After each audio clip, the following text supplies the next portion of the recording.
have a question. Why do Catholics have images and statues? I see statues of angels and of saints,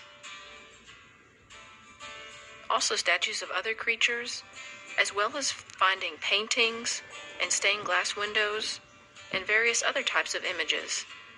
But isn't it true that God gave us the 10 Commandments, which tell us, "You shall have no images"? To answer that question, let us read in the Bible in Exodus chapter 20, verses 1 to 5. God told Moses, "I am the Lord your God. You shall have no other gods before me.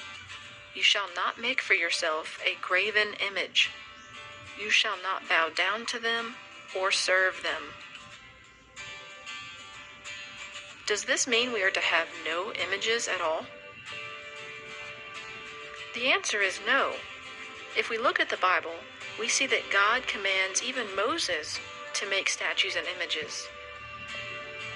One example is that God commanded Moses to make the Ark of the Covenant, the most sacred object in the Old Testament. And on top of this ark, God commanded Moses to make statues of golden angels.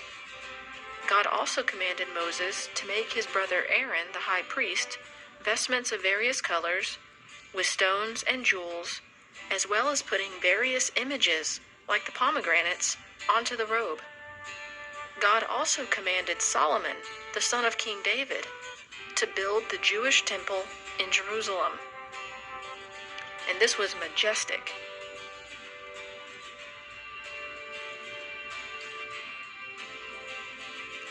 And within this temple, God commanded Solomon to make various images and statues.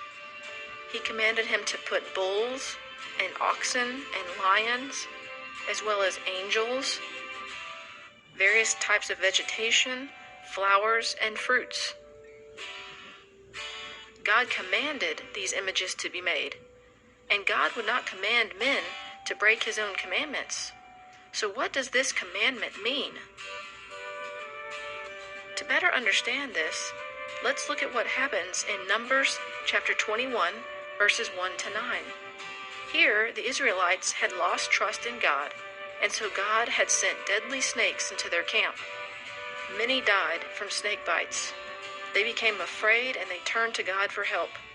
God then commanded Moses to make a statue of a bronze serpent and to put it on a stake. If a man was bitten by a deadly snake, the man could look at this image and God would heal him. People were healed by God through this image.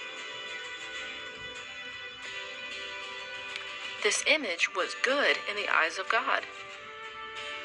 But this changed. We see in 2 Kings chapter 18, verse 4, the people were found to be worshiping this image. But worship is for God alone. We then see the good King Hezekiah destroying this image of the bronze serpent. He was showing the people that worship is for God alone. This shows us that images are not bad, as long as they are not worshipped and treated like false gods. Images can be good. They can teach us and help focus our minds in prayer.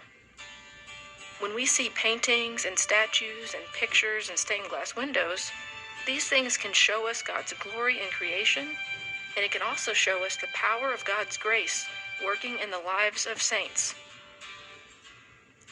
Having images does not disobey God's commands, but we are to never worship the images, and we are to never worship anything other than God alone.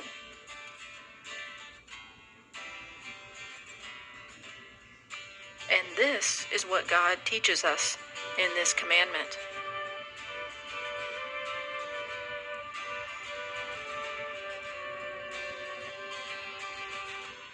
To learn more and find more videos, go to www.pillarandfoundation.com.